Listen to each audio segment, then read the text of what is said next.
Hello, everyone. It's Nigel Seeley here for the latest edition of Betting Weekly Game Bet Match, the number one tennis betting podcast brought to you in association with Bet Rivers, your hometown sportsbook. I'm joined by Sean Calvert for week number 2 on the Asian Swing. It's a little bit different times that we usually bring you. It's Tuesday, but we come with a little bit of good news. We haven't had much good news, but with Nishioka, 20-1 pick from Sean Calvert each way, got to the final in Shanghai. And I know he ran out of legs, but nice little cash there. Sean, gets a little bit of confidence going again for this week. Yeah, it's a nice little start to the Asian Swing. Same guy we had last year, actually, Nishioka, who went one better last year in Seoul. He won the tournament there. But as I said in the start of the week, he always, this is his time of year. He always plays his best tennis, always seems to play his best tennis on the Asian Swing. So, yeah, happy that one worked out. They don't always work out, but these outrights, you've got to be patient. You'll get a lot of weeks where it just isn't happening, and then it's nice to get one over the line, so to speak. It was. Now I've come with the Bet Rivers golf gear today. See the Bet Rivers golf gear. I can see. Yeah, I can see that. Do you like the little sort of the attire? I haven't got one of these. When's my one coming? You can have one. This one. I've got one spare one. What do you want? Do you want this one or the pink one? What, the one you're wearing, or? Well, we can wash it. We can sort it out. So I can sign it for you, Sean, if you want me to sign that. You're all right. All right. There's definitely one in the post for you. But I've been out recording some stuff for the Ryder Cup. The Ryder Cup starts this week. The battle between Europe against the Americans, and so I've been out recording that today. That's why this is coming to us late this evening. But also, it's a strange time of year for the schedule, isn't it? We're in the Asian Swing. I told everybody Tuesday, Wednesday, Friday. And I had so many messages this week saying, where's the podcast on Sunday? Where's the podcast on Sunday? Where's the show? It's Tuesday, Wednesday, Friday. While the Asian Swing is on, we're back when Isn't it going to be Tuesday, Thursday, and Friday? That's what we did last week. Tuesday, Thursday, Friday. Sorry, my mistake. Tuesday, Thursday, Friday. But definitely couldn't have done it on Sunday because there was no draw and nothing to talk about, really. But we have the draw now, and last week we had Nishioka as well, got to the finals. This week we've got 2 tournaments there. The Astana Open, we're going to start with that. We're going to start with the weaker tournament. It's an ATP Tour 250 event. And now this tournament isn't the greatest of tournaments. Let's look at the tournament here. Talon Griekspoor is the favourite to win the event. He's the number 1 seed. Number 2 seed, Sebastian Baez. Number 3 seed, Alexander Bublik. What do we expect from him? Lehecka, number 4 seed. So this looks a tournament full of misfits, really, when you look at it. It's a hard court. It's a green set hard court. What are the conditions like here in Astana? And really, I mean, if you are looking at a tournament to have a bet on, this tournament here doesn't fill me with any confidence whatsoever. Yeah, it's not the most inspiring of draws. It's been a bit of a strange one, Astana. Not only has it changed the name numerous times from when the city changed from Nur Sultan back to Astana, Nur Sultan, Astana again. They can't make up their minds on that. Was a pretty weak 250. Then it got bumped up last year to a 500 and all of a sudden all the top players, or a lot of the top players, arrived in Astana. And now it's back to a 250 again with a much weaker field, as you would expect. There's a hint of altitude here, 350 meters, but it doesn't, unless they've changed it since last year, it doesn't really make conditions any quicker because it's a really slow, or has been really slow in the past, indoor hard court.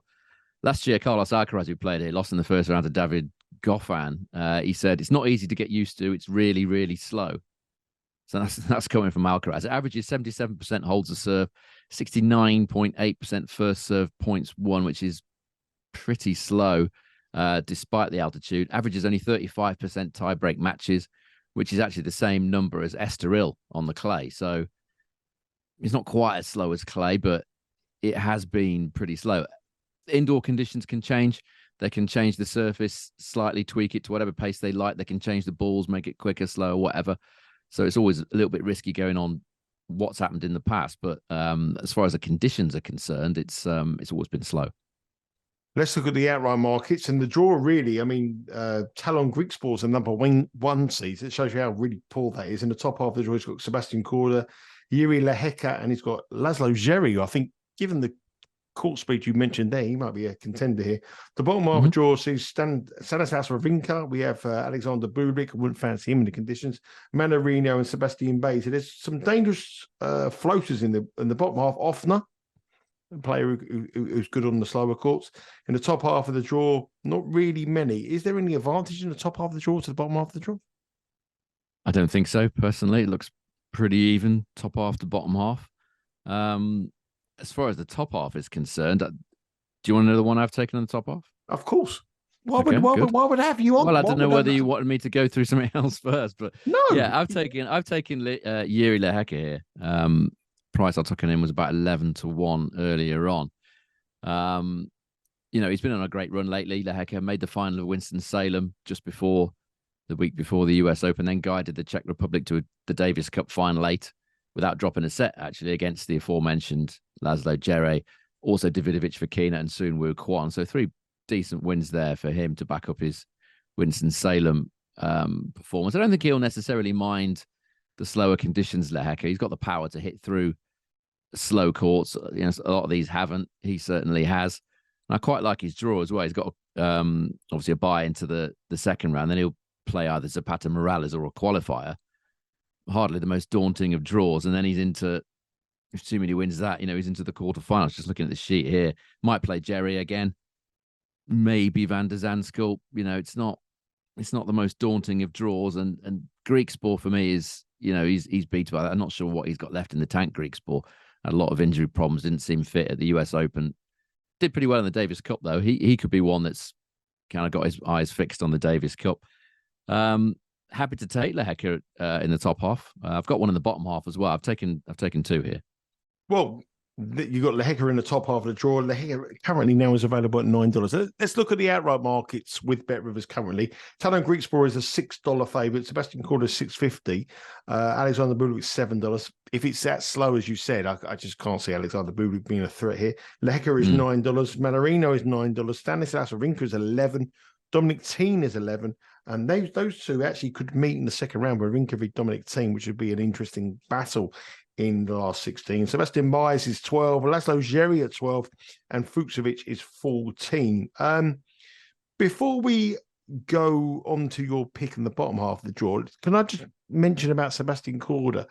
I mean, we've spoken about him probably more than any other player, I would think so, on the outright markets throughout the year this season. We had such high hopes for him.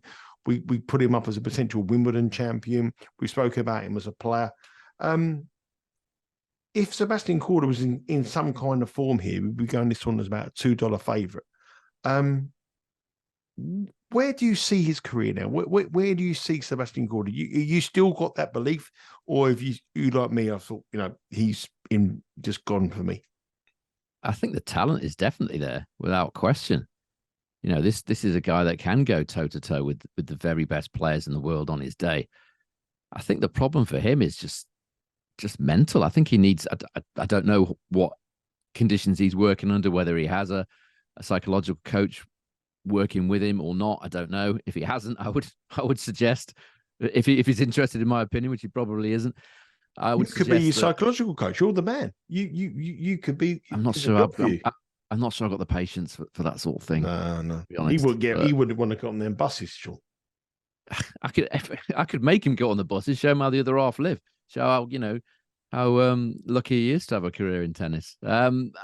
He needs to toughen up mentally. Is the bottom line. Numerous times I've said before, he's not high on my list of players I would want serving a set or a match out for my life. Just get too nervy.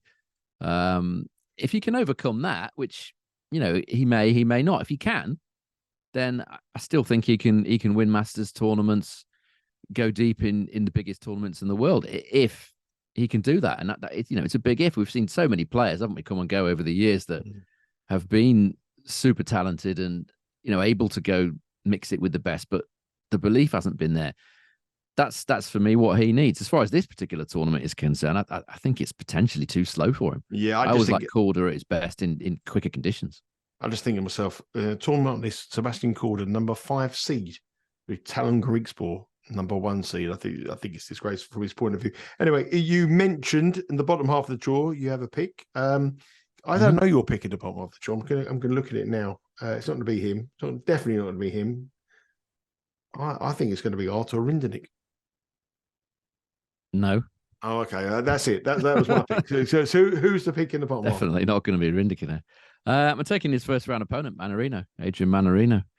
He's I like Mannarino. I would normally like quicker conditions for Mannarino, but he does well here, and his Asian swing record is pretty good. You know, he made the finals in Tokyo, also made the finals in what were slow conditions when they played in 2019 in Shanghai, and he's also made the final here when it was a 250, when it was called Nur Sultan. In fact, his record in this tournament overall is 5 wins and 2 losses. He made the quarterfinals here last year as well when it was a 500. So he's got good form here. He's obviously going to be a player that will look forward to going back to a tournament he's done well at before. His draw looks very, very nice indeed. I really think he'll beat Rinderknech. I'll come on to that later. It's one of the matches that I'm going to talk about. And then after that, you know, I'm not concerned about the likes of Baez, you know, Mute. That's a pretty good draw in Q4. Q3 looks much, much more difficult, as you said, with Stan Wawrinka, Dominic Thiem in there, Giron, Fuchsovic, Offner, and Bublik. So that's a much tougher draw. I mean, I think it's too slow for Bublik. He's played here a few times before, as you would expect. I think he made the semis one year, but it's a struggle for him. Unless they've made this a lot quicker this year, which they may have done. If they haven't, then it's too slow for Bublik. So Mannarino for me, I took 16-1 earlier on about Mannarino. Just gone win only on these. I'm not taking each ways. I've gone Lehecka just straight to win and Mannarino just straight to win. One in the top half, one in the bottom half.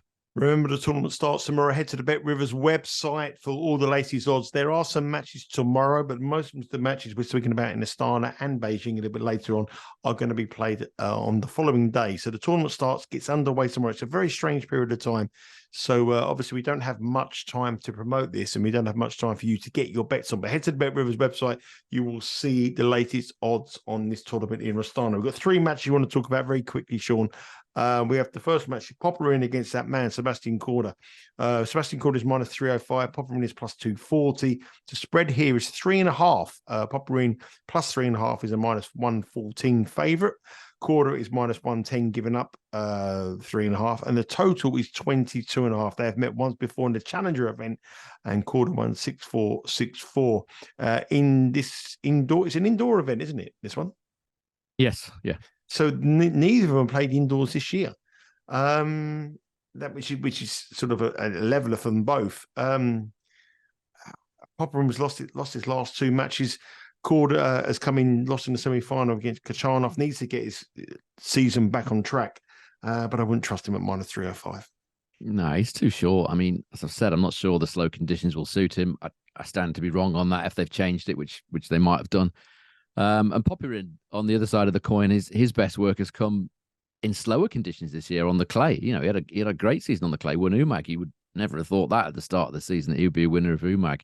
Popyrin. If you look at what they've done all this season on all surfaces, Popyrin 54% win rate at main level and a 100 service points won, return points won total. Korda slightly better, 60% win rate and 103 total, but not enough to suggest that he should be. He was minus 286 earlier on. I don't know what he is now. Minus 240, did you say? Minus 305. Minus 305. So that's very short then, isn't it? That's gone the other way in that case then. You know, he only wins 60% of his main level matches. He shouldn't be that price anyway. Popyrin's won more service points and held serve more often than Korda this season. Has the extra time on the ball, so his movement won't be as exposed as it is on the quicker surfaces, Popyrin. So I'm happy to back him here on the handicap plus 3.5. I've taken here. It was 1.91 earlier. That's the odds that it was. I guess it's roughly the same now. Plus 3.5. Let me move on. It's Popyrin is minus 114. So around about minus 191 in terms of European betting, but minus 114. Alex Popyrin. Alexei Popyrin minus 114 plus 3.5. Is that official pick, Sean? Yep, taking that one. Yep.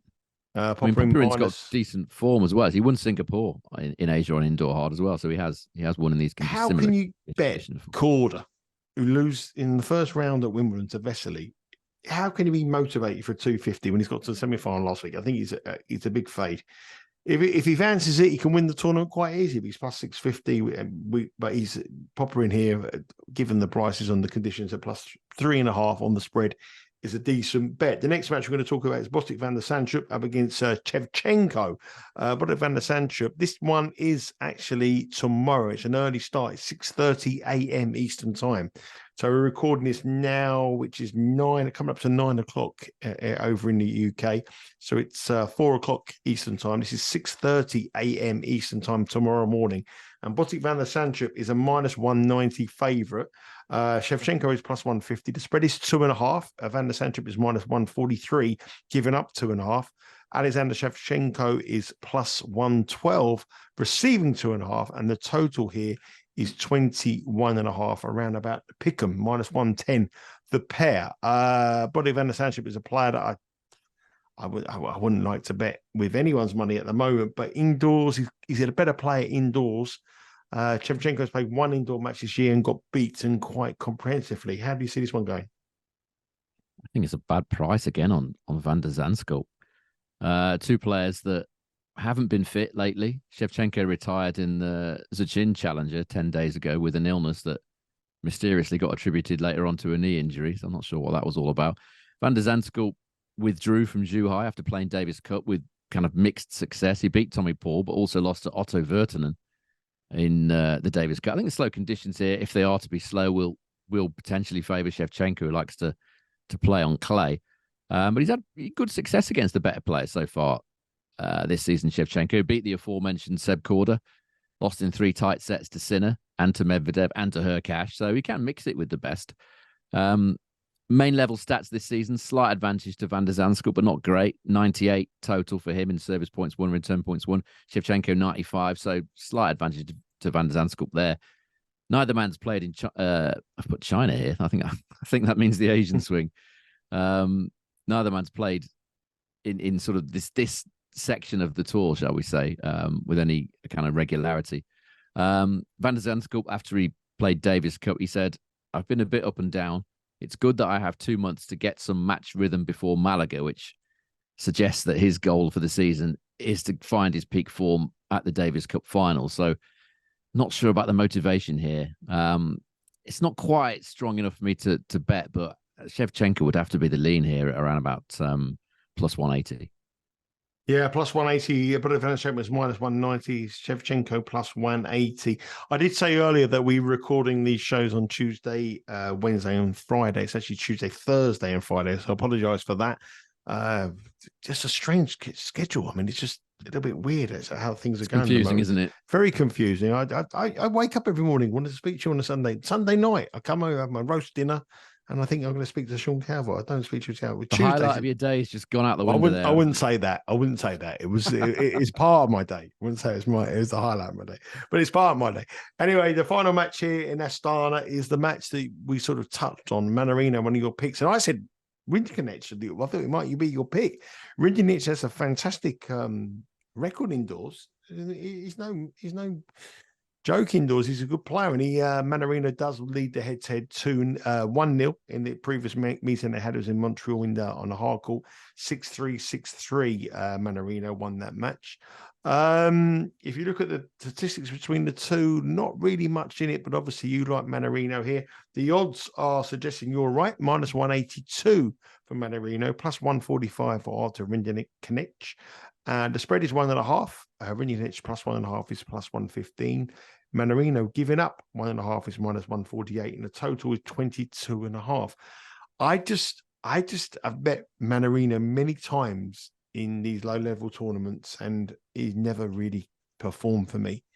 And I much prefer to take the Frenchman when he's on a big stage where he can do all these flashy shots, and which is going to be quite an empty crowd, an empty arena. I just worry that he might not have the motivation to get the job done here. And that was my concern here. We don't know the order of time for that. This match will probably be on Thursday. It's not on the schedule for Wednesday. But I know you like Manarino to win it. What's your angle on this one? Yeah, I always like opposing Rinderknech if I can, if the odds are right, against left-handers. He's lost 8 of his last 13 matches at all levels against left-handers in the last 12 months. at all levels. That includes challengers. He's only won 32.6% of return points and only 47% of his own second serve points against left-handers. Going slightly further, at main level, his last 10 matches against left-handers, he's won only 30% of return points and broken serve 9.5% of the time. So he's got a big problem against left-handers, Rinderknecht. Against Mannarino, as you said, on a slowish outdoor hard court in Montreal last year, Rinderknecht only won 25% of his second serve points that day. Didn't create a single break point against Mannarino. He did fall over in that match and had to go off court and get treatment and come back, but I don't think that had any major effect on proceedings. I just think that Rinderknecht generally struggles against left-handers. Mannarino, as I said, has got a good record here. Made the final in 2020, quarterfinals last year. So it's not the sort of tournament I would generally expect Mannarino to go well at. You know, I prefer him in quicker conditions, but he seems to like it here. I'm more than happy in the matchup. I'm more than happy to take Mannarino. I took him -2.5 games on the handicap at around about 1.91 earlier. So that's it. That's the Astana tournament. It's the ATP Tour 250 event this week. But the big action, the big names are over in the China Open in Beijing. And this is a really good tournament, actually, to be fair. If you look at this tournament here, this is the one that most of the attention, most of the bettors' attention are going to be on this week on Bet Rivers. This tournament features Carlos Alcaraz, Casper Ruud, Holger Rune has come back from injury, Yannick Sinner, Daniil Medvedev. It's Tsitsipas. I mean, this is Alexander Zverev. This is a really, really top-class tournament from the top heavy. Some of the best players in the world are in action in China this week. It's on a hard court over in Beijing. Sean, we haven't been over this part of the world for a long time. Last week was the first time we went over there. What kind of conditions are these top-notch players expecting this week in Beijing? Well, this is played on a Deco Turf outdoor hard court, which is the same as it was in the past. I assume it's a similar pace court to what it was before. It's kind of medium paced, really, but a lot of the matches are played in the evening where it does get quite a bit colder and slower. So it's not the quickest conditions. The average is 78% holds and 71.4% first serve points won, which puts it roughly the same as the US Open, Doha, and Acapulco. So not quick by any means. As I say, the matches in the night sessions are slower. Only 33% of the matches here featured tie breaks on average. So it's not the quickest conditions. Weather-wise, it's going to be pretty sunny and partly sunny all week, between 25 and 28 degrees. So nowhere near as hot and humid. The humidity is much lower actually than in Shanghai last week, which was brutal. This looks like it's going to be pretty reasonable conditions for the players. Just looking at the trends, the number one seed has either won this tournament or lost in the final every single year from 2012 to when it stopped in 2019. Only Martin Klizan in 2014 has ever made the semis, has made it as far as the semis as a qualifier in this tournament. It's not generally a great one for underdogs either. Only 26% of the underdogs have won here, which makes it one of the worst non-major tournaments of the year as far as betting underdogs is concerned. Yeah, let's look at the draw. Alcaraz in the top half of the draw, up against Casper Ruud, Holger Rune, Yannick Sinner. The bottom half of the draw, Alexander Zverev. We have Tsitsipas, Rublev, and Medvedev.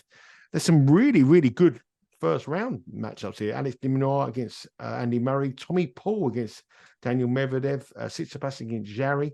And I would actually say, I think the top half of the draw is actually a little bit easier than the bottom half of the draw, because for the reason that some of these, there's some dangerous floaters in there, and some Medvedev, the number 2 seed, and Tsitsipas, the number 4 seed, have some difficult opponents.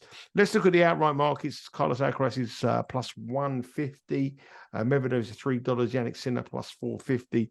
Zverev $8. Tsitsipas $12. Rublev 1,600. Ruud 20-1. Dimitrov 25. Alex de Minaur 25. Felix Auger-Aliassime 33-1. I think we're going to catch Felix Auger-Aliassime at a big price.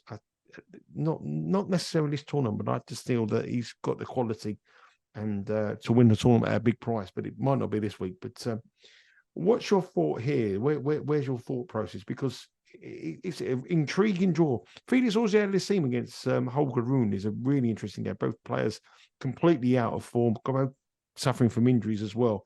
But where do you like this attack on the outright markets here? I've taken a swing on the aforementioned Felix here. I took 40 to Yeah, 1 each way earlier on. It reminds me a little bit. I know he's not had a great season by any means, a poor season this year, but kind of reminds me of what he did last year. He beat Alcaraz and Djokovic last year in Davis Cup and Laver Cup. And then he went on an absolute tear, didn't he? He won, I think, 3 out of his next 4 tournaments. Ironically, the one he didn't win was the one we backed him in, which I think was Astana last year. He got to the semi-finals in Paris. Where he was in Paris, he got beat by Novak Djokovic. 5th. That was his 5th tournament after that little boost. Quite a big boost actually, beating those guys.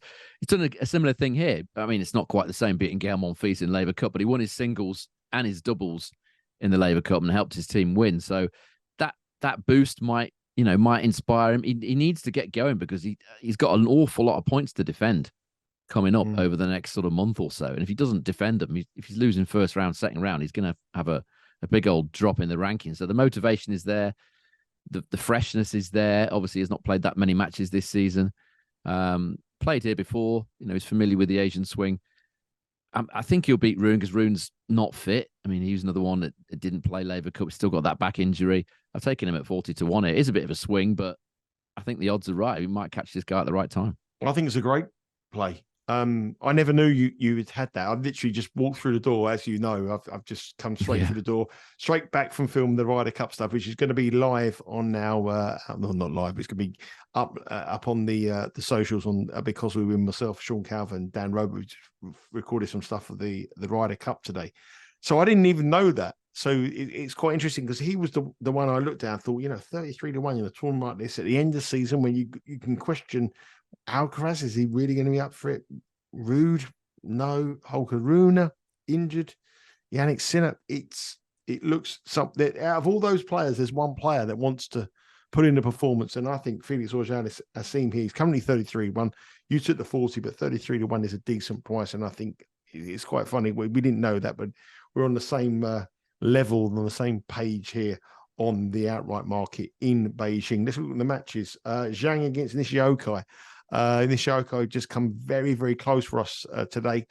He's a heavy favourite, though. He's minus 141 against Zhang. He's plus 114. The spread is plus 1.5. Zhang receiving 1.5 is minus 110.